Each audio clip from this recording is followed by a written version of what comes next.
ASMR et on se retrouve sur une vidéo derniers achats. Je l'ai déjà tourné mais malheureusement j'ai eu un problème technique puisque je crois que mes enfants ont joué avec la molette du micro et elle était sur zéro, donc il n'y a aucun son qui a été enregistré. Ouais, c'est un peu frustrant. Donc je me suis retrouvé avec une vidéo au moment du montage qui n'avait pas de son. Enfin que le son du téléphone, et je peux pas vous proposer ça. Donc je vais retourner, je vais improviser, c'est pas grave. On va dire que c'est comme ça et que cette seconde vidéo sera meilleure du coup que la première que j'avais tournée. Donc je vais dans cette vidéo vous présenter mes cadeaux de Noël et quelques petits achats que j'ai pu faire. Donc on va regarder ça ensemble. Et on commence avec les cadeaux de Noël avec un jeu PlayStation 5. C'est Horizon Zero Dawn Remaster. Pourquoi Horizon Zero Dawn Remaster? Alors j'avais fait les 5 premières heures de jeu que j'avais beaucoup aimé. Puis après, il était dispo avec le PS Plus, donc je me disais il faut que je le fasse, etc. Et après j'ai vu qu'il y avait la version PS5, mais il fallait payer un surplus. Et finalement j'ai mis fin au PS Plus parce que je me suis rendu compte qu'en 2025, je n'ai terminé que 4 jeux, dont 2 jeux que j'avais déjà terminés avant. RE7, RE8, Clair Obscur, Expédition 33 et Mafia The Old Country. Ces 4 jeux, je les ai en boîte. Et à chaque fois que je commence un jeu sur le PS Plus, je suis frustré en fait de ne pas l'avoir en boîte. Donc finalement j'ai arrêté le PS Plus qui se terminait là en décembre, j'ai pas renouvelé parce que je l'utilise pas. Et je me suis dit que je prendrais quelques jeux en boîte à la place parce que je joue beaucoup moins qu'avant. Je passe plus de temps à regarder des films ou à lire. Donc j'avais mis Horizon Zero Dawn en boîte et je m'étais dit que si le Papa Noël me l'offrait, j'allais y jouer, j'allais le faire en entier et le terminer cette fois. Parce que j'étais allé jusqu'à un genre de rite initiatique et j'avais trouvé le jeu vraiment sympa, mais après j'étais passé à un autre jeu et j'avais lâché l'affaire.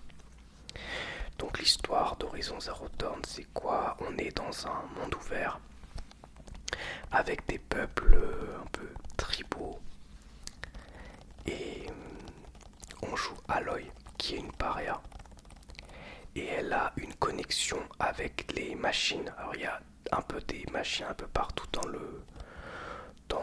le monde des dinosaures machines et ils sont très dangereux et donc Aloy elle a un genre de lien avec elle, de souvenirs par rapport à un artefact qu'elle a trouvé quand elle était enfant. Bref, et donc on va en apprendre plus sur elle, sur les machines et sur le monde, tout simplement. Et il y a une suite, Horizon Forbidden West, que je n'ai pas fait puisque j'attendais de faire celui-ci. Donc si jamais j'aime bien, je pense que je m'offrirai Forbidden West pour enchaîner les deux. Ça a l'air vraiment bien en tout cas. Je suis curieux de cette version remaster qui a l'air très belle. Vraiment très content de ce cadeau. Le Père Noël m'a vraiment gâté, vous allez voir. Ensuite, j'ai eu un film. C'est le seul film que j'ai eu pour Noël, mais c'est un des films que j'ai le plus aimé en 2024. C'est L'Amour Ouf, un des films français, pardon, que j'ai le plus aimé en 2024. L'Amour Ouf avec Adèle Exarchopoulos, François Civil, mais aussi Mallory Vanek, Malik Frika, et on a aussi Alain Chabat, Benoît Poulvorde, Vincent Lacoste, Jean-Pascal Zadi, dans des rôles secondaires. Donc c'est un film de Gilles Lelouch où on suit deux jeunes gens qui sont amoureux.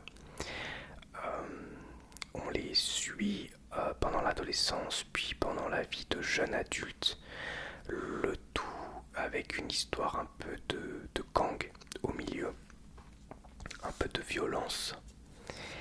Et c'est une histoire qui est assez touchante, que j'avais beaucoup aimé. Et j'avais aussi beaucoup aimé la photographie et la réalisation du film, qui était vraiment réussi. Ainsi que le jeu d'acteur des deux jeunes. C'était vraiment, vraiment bien. Et donc, à l'intérieur, on a le 4K et le Blu-ray. Évidemment, mais on a aussi un petit livre photo. Un petit livre photo qui est tout petit, hein, qui fait 12 pages. Mais du coup, je vais vous montrer les photos quand même. J'espère que la mise au point va bien se faire. Il faut que je laisse un petit peu de temps à chaque fois. Donc là, on a le couple de jeunes et Alain Chabat.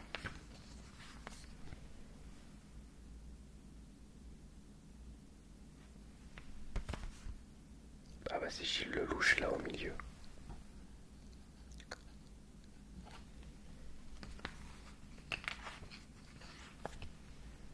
Benoît Poulvord, François Civil.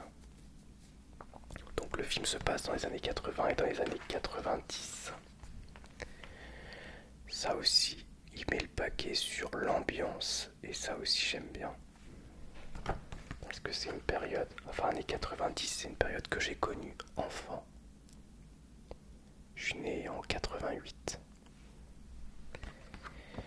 Voilà, donc vous voyez, il n'y a pas beaucoup de photos, mais c'est toujours sympa les petits goodies comme ça dans les éditions.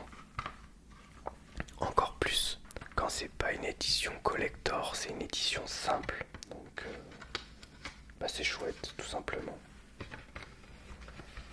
Hop là, on va le ranger. Et on va continuer avec les cadeaux de Noël. Avec Trembler encore de Max Guys. Donc celui-là je suis hyper content parce que j'ai les 3 autres livres de Max Guys que j'ai lus et que j'ai adoré. Donc bah c'est comme pour ces HVF, histoires vraies flippantes, ce sont des crimes qui sont ici écrits. Et c'est honnêtement bien écrit, très facile à lire, c'est documenté. Et donc on suit 10 histoires criminelles racontées par le youtubeur Max Guys, mais cette fois par écrit.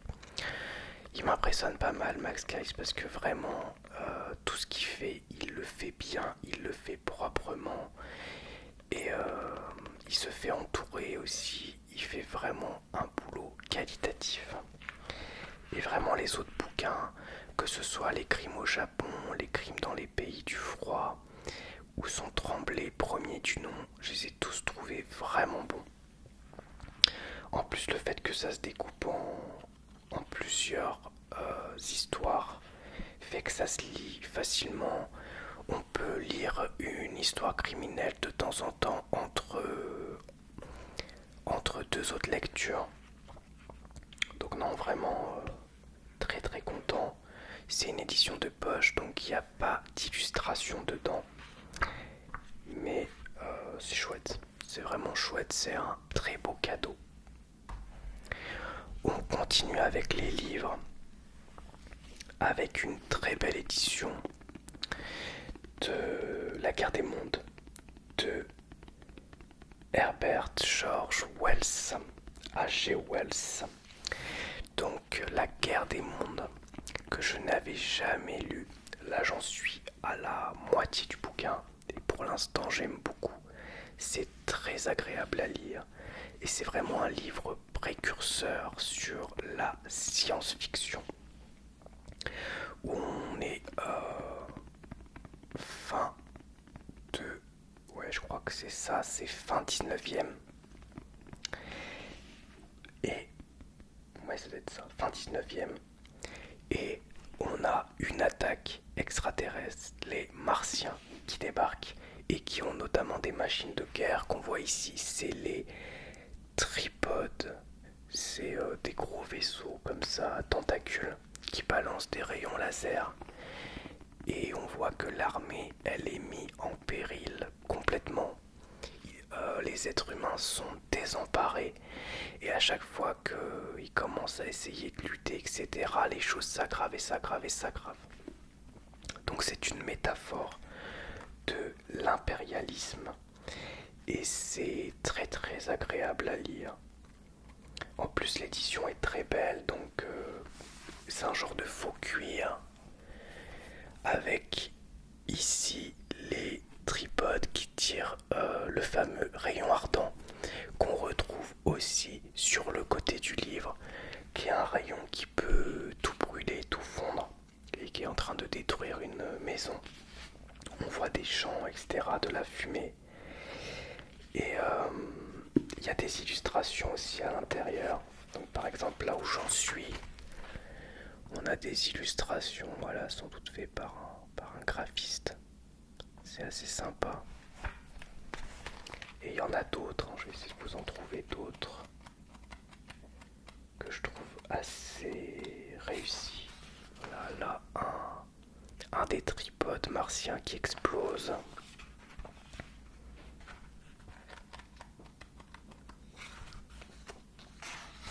Voilà, on en voit un ici avec des éclairs en fond. Donc très belle édition. J'avais déjà une édition de ce type pour Edgar Allan Poe. Donc c'est ma seconde. Et elle est vraiment vraiment très très agréable à lire. Donc ce soir je vais continuer, je vais lire encore un chapitre. Et ça va être sympa. Ok. On continue les cadeaux de Noël avec l'Indicible par Kutanabe. C'est un manga. C'est une des adaptations des œuvres de Lovecraft par Kutanabe. Donc moi je possède l'Abîme du Temps, l'Appel de Cthulhu et maintenant c'est le troisième que j'ai dans la collection.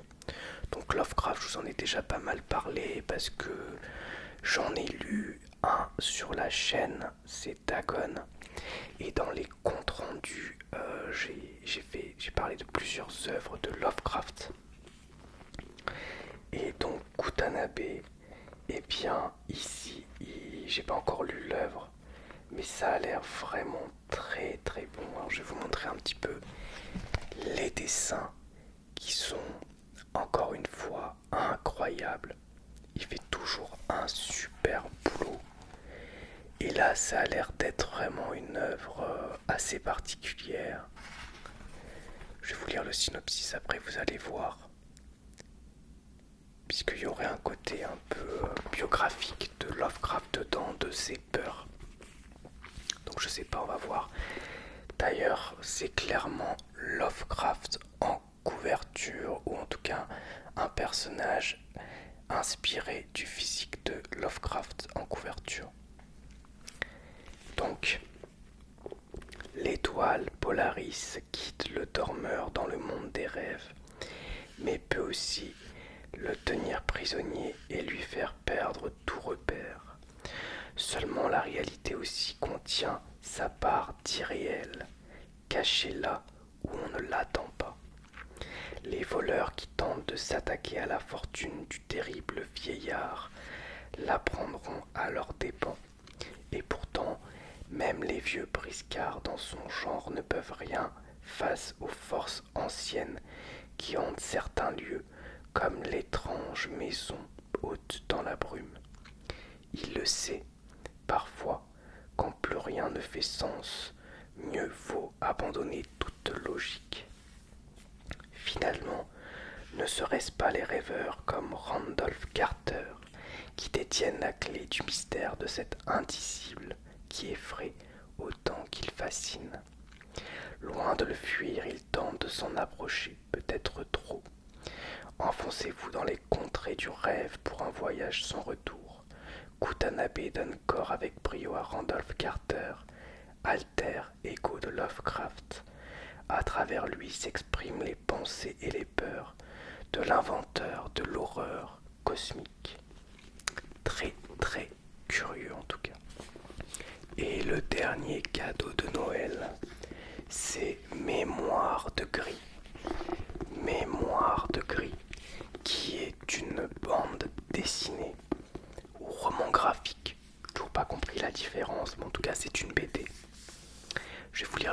synopsis, puis après je vais vous montrer quelques images. Ça a l'air d'être de la fantasy ou de la dark fantasy. Et ça a l'air vraiment beau. En tout cas, c'est un très beau pavé, une très belle œuvre. Dans la région de Gris, saignable par les taxes qui financent la guerre lointaine, le chevalier Pierre de Brume est ramené à la vie par Marion, la guérisseuse qui l'a abandonné il y a longtemps de ça. Tandis que la forêt s'agite et que le peuple gronde, les anciens amants sont peu à peu rattrapés par le passé et la violence qu'ils ont fui toute leur vie. Je vous montre la couverture d'un peu plus près parce que déjà elle est magnifique. Et ensuite, je vais vous montrer des dessins un peu au pif parce qu'il y a un peu de violence, donc je vous prends des pages complètement au hasard. Complètement au hasard.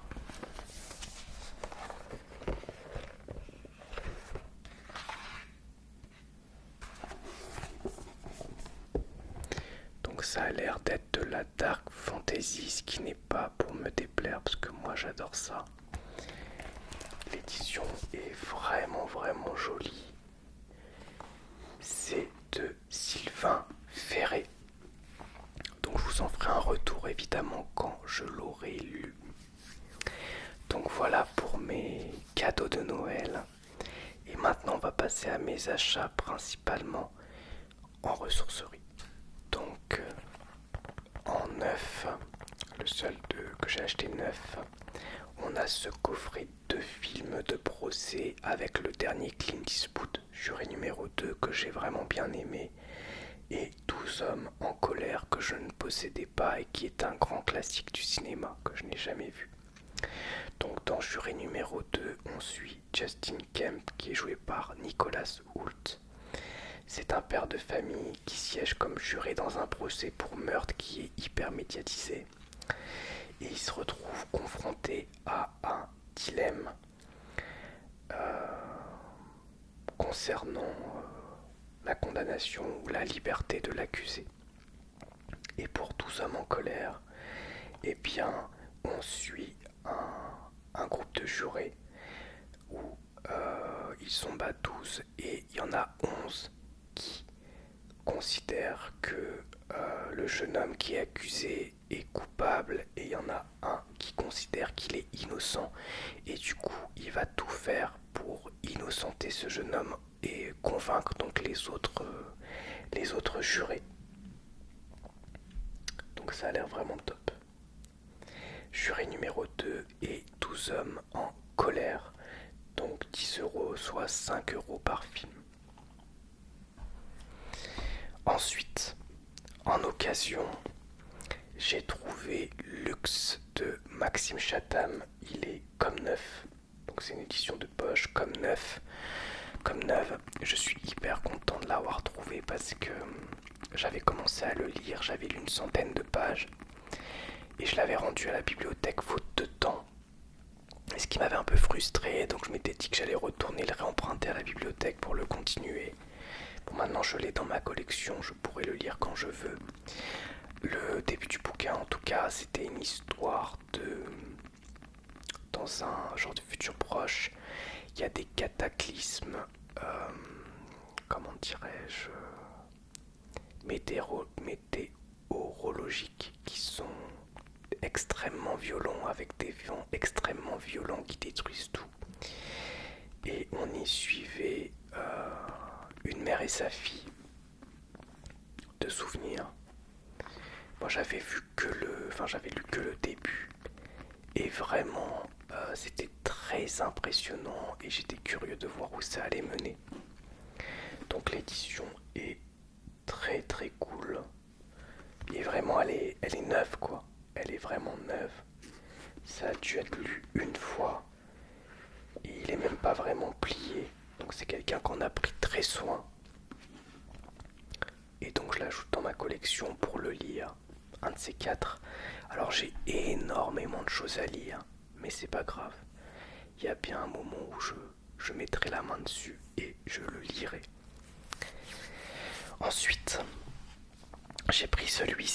parce que il est tout petit. Et j'étais curieux, ça a l'air d'être un genre d'arlequin de l'horreur. Je connaissais pas du tout, ça s'appelle L'Auberge de l'horreur, la série. Et là, c'est La Piscine, c'est le volume 3. Ça coûtait 15 francs à l'époque. L'eau de la piscine avait des reflets rouges. Donc très curieux. Je vais vous lire le synopsis, franchement ça fait envie. Je me demande si c'est pas une histoire que je pourrais vous lire parce que c'est pas très long.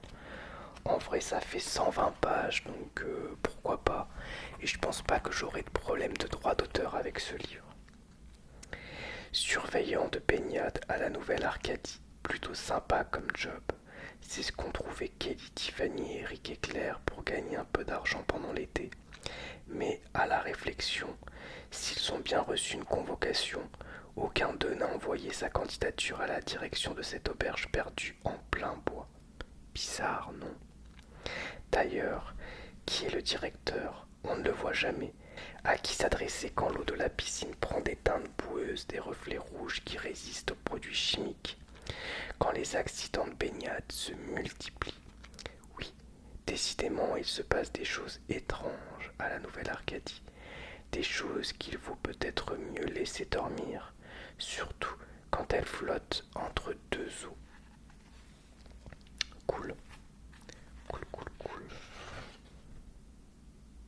Ah, j'avais pas vu, mais il y a une note de quelqu'un qui l'a lu, quelqu'un qui devait annoter ses livres, et qui a dit, on va voir ce qu'il a dit.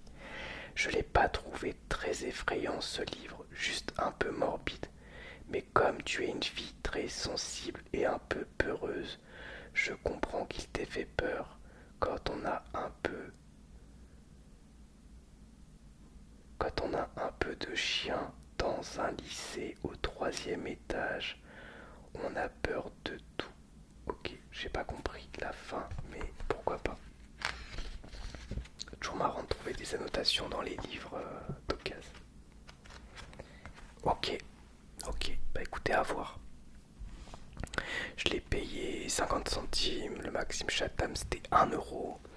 Et pour 1 euro aussi, j'ai trouvé le premier volume de Fairy Tail.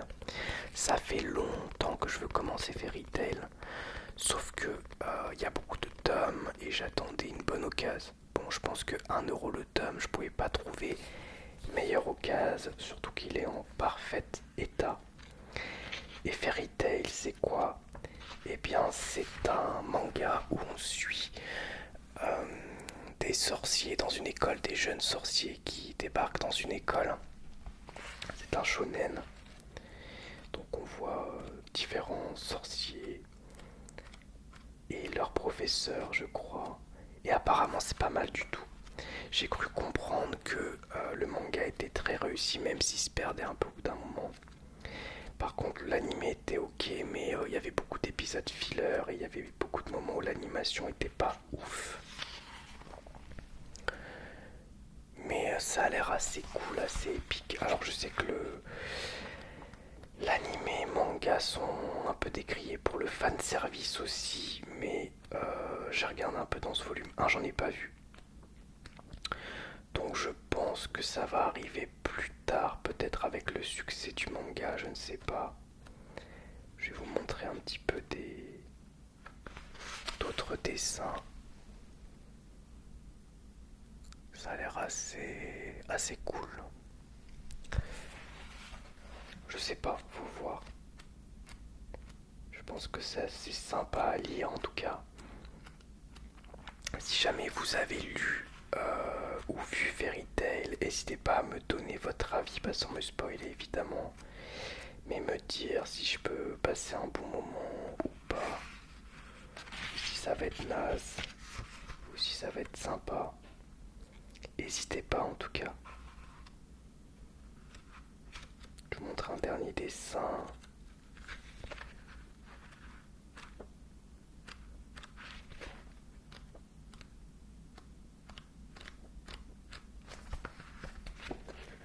Ça fait un peu de page turning en même temps.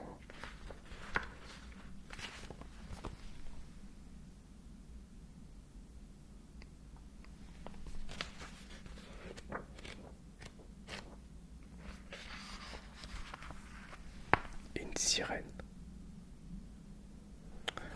Ok, bon bah Fairy Tail volume 1, à voir si j'aime bien ou pas. C'est de Hiro Mashima. Ensuite, encore un Maxime Chatham. Je l'avais en poche, donc je vais ouvrir le poche à ma mère. Moi, je préfère en général les grands formats quand je les trouve. C'est le coma des mortels. Le coma des mortels. Qui est Pierre? Et d'ailleurs, se nomme-t-il vraiment Pierre? Un rêveur, un affabulateur, un assassin. Une chose est certaine, on meurt beaucoup autour de lui et rarement de mort naturelle. Rebondissements incessants, métamorphoses, humour grinçant. Un livre aussi fascinant que dérangeant en quête d'une vérité des personnages qui se dérobent sans cesse. Un roman noir, virtuose, dont l'univers singulier n'est pas sans évoquer celui d'un cinéma où David Lynch filmerait Amélie Poulain, assez curieuse. Et on a Chatham, une photo de Chatham au dos. Voilà. Cool. Toujours dans les livres, pour 1 € aussi, j'ai trouvé Feu et Sang, partie 1 de George R.R. Martin, donc l'auteur de Game of Thrones. Et je crois, n'hésitez pas à me confirmer si vous savez, mais que c'est de là que se base House of the Dragons. House of the Dragons sur la maison Targaryen, donc le préquel à Game of Thrones qui est en cours sur HBO. J'ai vu la saison 1, la saison 2, j'ai bien aimé.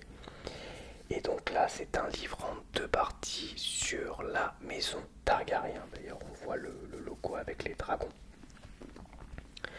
Au 7e jour, une nuée de corbeaux jaillit des tours de Père Dragon pour propager la parole de Lord Aegon aux 7 couronnes de Westeros. Il volait vers les 7 rois, vers la citadelle de Villeveille, vers les seigneurs tant petits que grands. Tous apportaient le même message. À compter de ce jour, il n'y aurait plus à Westeros qu'un roi unique. Ceux qui ploieraient le genou devant Aegon de la maison Targaryen conserveraient terre et titres. Ceux qui prendraient les armes contre lui seraient jetés à bas, humiliés et anéantis. 300 ans avant les événements du trône de fer, Feu et Sang raconte l'unification des 7 royaumes. Alors, il me semble que la série commence avec la fin de règne de Aegon. Alors, est-ce que ça se passe avant ou est-ce que la série commence en cours de livre? Je ne sais pas. Je ne sais pas. Bah, je verrai bien quand je vais le lire. Si vous l'avez lu, n'hésitez pas à me dire. Enfin, pour les livres, parce que oui, une BD c'est quand même un livre, on a La guerre du feu de Roudier et Champlovier, le tome 1. Alors déjà j'aime beaucoup la couverture que je trouve vraiment très jolie. Et ensuite j'aime beaucoup les dessins aussi. Donc on est sur la préhistoire, les hommes des cavernes, tout ça. Et on voit leur lutte pour la survie. C'est un peu comme genre Raon quoi. Mais ça a l'air d'être plus violent, plus brutal. Et alors les dessins sont très très beaux. Vraiment. Il y a l'air d'avoir beaucoup de bastons contre des animaux. On sent que c'est hyper dangereux. Par contre c'est très beau. Vraiment les dessins sont très beaux. Ça doit se dire assez vite quand même. Il y a beaucoup de pages sans texte ou avec très peu de texte. Mais très curieux. Donc je l'ai eu pour 1 €. Et enfin on a 2 films. On a Photo Obsession avec Robin Williams. Donc c'est un thriller. C'est un thriller où Robin Williams est un rôle à contre-emploi, puisqu'en général il joue des personnages assez sympathiques et là il joue un mec assez dérangeant. C'est Cy Parrish. Donc il dirige un laboratoire de photos pendant des années. Et il est obsédé par une famille. La famille Parrish, je crois, non. La famille Yorkin, non, Parrish c'est son nom de famille, pardon. La famille Yorkin. Donc il a son appartement qui est couvert de photos de cette famille. Jusqu'à ce que, à peu près en même temps, il se rende compte que le père de famille trompe sa femme, et il perd son emploi. Et du coup, il va vouloir agir. Et on ne sait pas trop où ça va mener. S'appuyant sur un excellent scénario et une remarquable interprétation de Robin Williams, ce film très psychologique est une vraie surprise. Un thriller calme, suffocant, sur lequel plane l'ombre de Kubrick, le nouvel observateur. Cool, cool, cool. Je l'ai eu pour... Je l'ai eu pour combien? Je l'ai eu pour 1€. Et aussi pour 1€, une comédie française. Ça fait un petit moment que j'étais curieux de la voir. Je ne l'ai jamais vue. Avec Jean Reno et Michel Muller. Et on a aussi Ryoko Hirozu. Ryoko Hirozu qui ici apparemment c'est une actrice connue au Japon. Je sais pas, j'ai dû la voir déjà, mais dans quoi je ne sais plus. Donc c'est un film qui se passe à Tokyo, je crois. Bon, c'est pas précisé, en tout cas ça se passe au Japon. Et on y suit Jean Reno qui apprend la mort de l'amour de sa vie. Alors qu'il est en vacances, il joue un flic aux méthodes musclées, un flic assez violent. Et du coup, il se retrouve, je pense, mais je suis pas sûr, mais je suppose, à protéger cette fille. Et peut-être que cette fille c'est sa fille, je ne sais pas, ou peut-être pas, mais en tout cas, voilà, avec Michel Muller. Donc Michel Muller, je sais pas si il joue aussi un flic ou pas dans le truc, ou si c'est un genre de touriste aussi, ou je sais pas trop. J'ai pas vu le film Wasabi, mais apparemment c'est assez barré. À l'intérieur, il y a un petit livret publicitaire. Alors moi j'aime bien ça, les petits livrets publicitaires comme ça, pour voir un petit peu ce qu'il y avait à l'époque de la sortie en DVD. Donc on a Predator, donc que j'ai aujourd'hui en Blu-ray, mais je vous avais montré l'édition collector du DVD qu'il y a ici. La Grande Évasion, Thelma et Louise, Speed, que des bons films. La revanche d'une blonde sur mes lèvres, ma femme est une actrice, pas un mot. Intégrale de Marilyn Monroe en 12 classiques. Bah du coup c'est pas intégral, non. 12 des plus grands classiques de Marilyn Monroe. Bah non, c'est pas intégral par contre. Astérix et Obélix, Mission Cléopâtre, Rollerball, Abyss, Silence des agneaux, Fight Club, 7 mercenaires, coffret Rocky, coffret Alien, Terminator, Indépendance Day, coffret La planète des singes, La mélodie du bonheur, Stalingrad,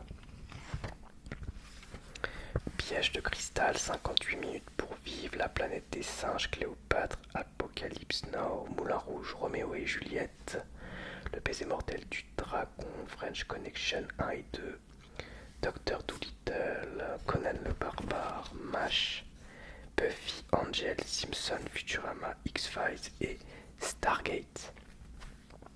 Sympa. Et on a Marilyn Monroe sur la face avant. Voilà, j'aime bien ces petits livrets. Donc voilà pour cette vidéo derniers achats et cadeaux de Noël. J'espère en tout cas que vous avez été gâtés à Noël aussi. J'espère que vous avez passé de bonnes fêtes et j'espère que vous passez un bon début d'année. Je vous souhaite en tout cas une bonne année 2026. Je l'avais souhaité en poste, mais c'est vrai que je ne l'ai pas souhaité ici. Donc bonne année à tous, je vous souhaite le meilleur. Et moi je serai là en tout cas pour vous accompagner encore cette année pour la 12e année sur YouTube. Donc c'est assez cool. Voilà, merci beaucoup en tout cas et je vous dis à bientôt pour une nouvelle vidéo ASMR.